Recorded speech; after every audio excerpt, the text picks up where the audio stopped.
અમદાવાદ મહાનગરપાલિકાની બેદરકારીના કારણે લોકોને મુશ્કેલી પડી રહી છે। કેડીલા બ્રિજની ધીમી કામગીરીને લઈને લોકોને હાલાકી પડી રહી છે। બ્રિજની કામગીરી ધીમી હોવાથી ટ્રાફિક જામની સમસ્યા સર્જાઈ। બ્રિજ ન બનતા લોકો રોંગ સાઇડ વાહન ચલાવવા માટે મજબૂર બન્યા છે। મુખ્ય રોડ પર રોંગ સાઇડ વાહન ચલાવતા અકસ્માતનો ભય પણ અત્યારે લોકોને સતાવી રહ્યો છે।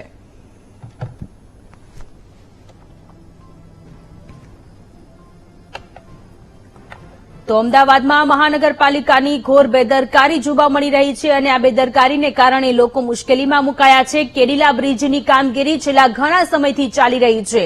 મંથર ગતિએ ચાલતી કામગીરીને કારણે ત્યાં વાહન ચાલકોને હાલાકી પડી રહી છે। બ્રિજની કામગીરી ધીમી હોવાથી ટ્રાફિકની સમસ્યાનો સામનો પણ વાહન ચાલકોને કરવો પડી રહ્યો છે। પહેલા કેટલા વખતથી અહીંયા આઈડીબીઆઈ બેંકના કામ માટે આવતું છું, સુરતથી આવું છું। નેશનલ હાઈવે ક્રોસ કરીને જયારે અમે અહીંયા ગાડી પાર્ક કરવા માટે આવીએ છીએ તો રોંગ સાઈડ એટલા બધા વાહનો આવતા હોય છે જેથી અમારી ગાડી પાર્ક જ નથી થઈ શકતી અને ખરેખર આ ટ્રાફિકની સમસ્યા ખૂબ જ છે। ક્યારેક આ ટ્રાફિક જીવલેણ નીવડી જ શકશે કારણ કે ઘણા બચ્ચાઓ અને ઘણા લોકોને સામેથી રોંગ સાઈડ બહુ પૂરપાટ વાહનો આવે છે। સોસાયટી નજીક છે, ઉંમરલાયક માણસ છું, પણ આ કામકાજ ચાલે છે એના કારણે તકલીફ થાય છે। બીજે ક્યાં છે? બીજો રસ્તો જ નથી મારા જવાબનો, આ જ રસ્તો છે। હવે પણ જોખમ તો ખરું ને? જોખમ કઈ બીજા રસ્તે જવું ક્યાં થઈ? તો પછી ગાડી મૂકી દે, જવાનું ક્યાં થઈ મારે?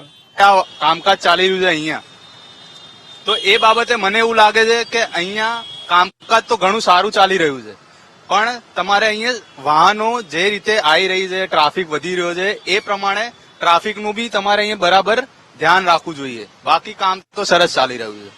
જે રીતે વિકાસના કાર્યો ચાલે છે, રીતે અમદાવાદના કેડીલા બ્રિજની કામગીરી ઘણા સમયથી ચાલી રહી છે, ત્યારે સ્થાનિકો અહીંયા કેવી તકલીફ ભોગવી રહ્યા છે એ જોઈ શકાય છે। કારણ કે વર્ક પ્રોગ્રેસ, ત્યારે અહીંયા બોર્ડ તો લગાવવામાં આવ્યું છે કે તકલીફ બદલ ક્ષમા, પણ જે રીતે જોઈ શકાય છે કે લોકો અહીંયા ટ્રાફિકને કારણે રોંગ સાઈડમાં ડિવાઈડર હોવાથી રોંગ સાઈડમાં આવવું પડે છે, જેને લઈને જોઈ શકાય છે કે અનેક લોકો રોંગ સાઈડમાં આવે છે અને રોંગ સાઈડમાંથી નીકળે છે। ત્યારે એટલું કહી શકાય કે અકસ્માતને નોતરતા આ લોકો અહીંયા રોંગ સાઈડમાંથી આવતા ઘણા લોકો એવા છે કે જે રોંગ સાઈડમાં આવે છે, પણ એટલું કહે છે, જયારે એમને પૂછવામાં આવે ત્યારે એટલું કહેવામાં આવે છે કે અહીંયા અમે નજીકમાં જ રહીએ છીએ, જેના કારણે અમે રોંગ સાઈડમાં આવીએ છીએ, નહીતર અમારે ફરવું પડે। તો પછી અહીંયા જે રીતે કામગીરી ચાલી છે એ કામગીરીની અંદર જે રીતે ટ્રાફિકને અડચણ થઈ રહ્યું છે તેને જોતા એવું લાગી રહ્યું છે અને લોકો પણ એવું ઈચ્છી રહ્યા છે કે આ કામગીરી ઝડપી અને જલ્દી પતે।